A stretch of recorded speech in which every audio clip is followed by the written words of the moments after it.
Today we're making the Cheshire Cat Tail from the Cheshire Cafe in the Magic Kingdom. Welcome to Disney Dishes, where I'm making all of the most popular foods, snacks, dishes, you name it, from Walt Disney World, the parks, and the hotels.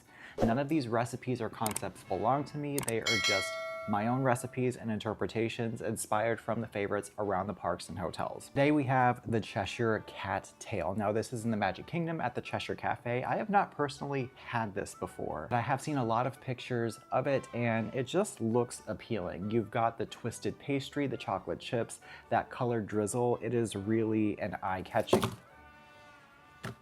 What a f***ing bummer. Oh my God. The amount of time that took to make. Love it. That at least goes to show how delicate and flaky the pastry is, at least. There's a plus. Anyway, the recipe for this, it's my own recipe that I came up with. It is in the description, so if you want to make this at home, go check that out.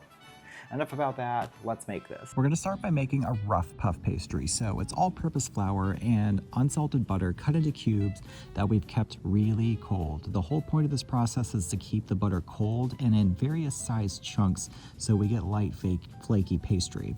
So we're gonna toss the butter just to coat it in the flour first before using our hands to pinch it into the flour. You wanna have various sized pieces and make sure there are some large chunks of butter remaining here. That is very important for this. So once that is kind of crumbled with various chunks of butter, we're gonna add a total of 6 tablespoons of water, a little bit at a time, using our hands to bring that together, just to get a feel for the dough. If it feels a little sticky after the end of the water, add another tablespoon of flour, but you should have a lot of chunks of butter remaining in there. So we're gonna press this out into a roughly 6 by 8 inch rectangle, and we're gonna fold that into thirds, just like a classic letter fold here.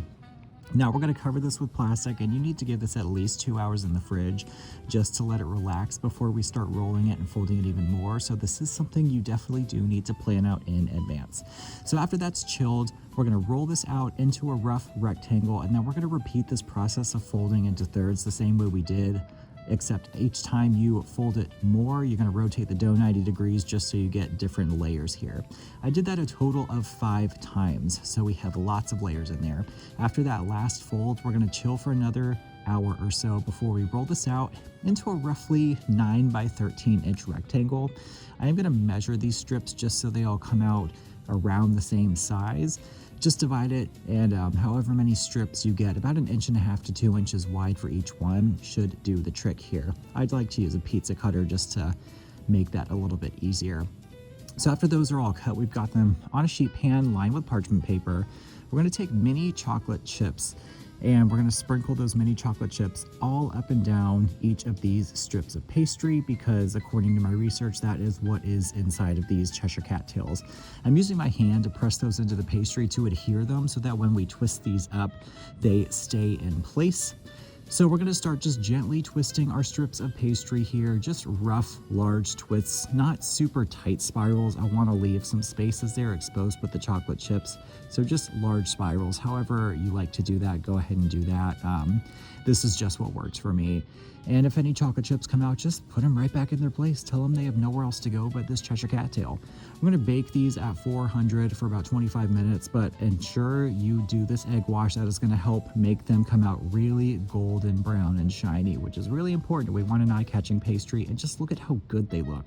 They came out so great. You can see all the layers. For a basic glaze, I just have melted butter and powdered sugar with a little bit of warm water to thin it out. I've colored it purple and pink, which is what the pictures show from the Magic Kingdom with these Cheshire Cat Tails, and it just adds a little bit of sweetness to it, and these came out so good. I was thrilled with how the pastry came out. They were absolutely delicious, super eye-catching, and for something I've never had, it is something I will now be making again. So before it broke, you can see it's a really nice looking pastry. Now this is slightly off from the ones at the park. The ones at the park, from the pictures I saw, were a bit wider, but this is a homemade version. It doesn't have to be exactly the same. I do love how you can see the layers of the pastry. That just means all of that folding and rolling paid off. And I have to say I felt really, really proud, because puff pastry, you know, you can buy it at the grocery store. It's a shortcut, it's very easy, and it's always good and reliable.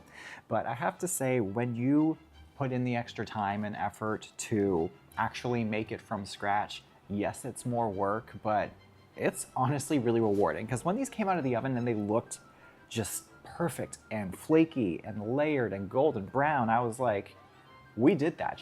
So I'm glad my partner recommended that I go for the rough puff instead of just buying a box of puff pastry and calling it a day, because then this video would have been literally nothing. I do prefer a simpler pastry when it comes to stuff like this, so I can tell this is definitely up my alley.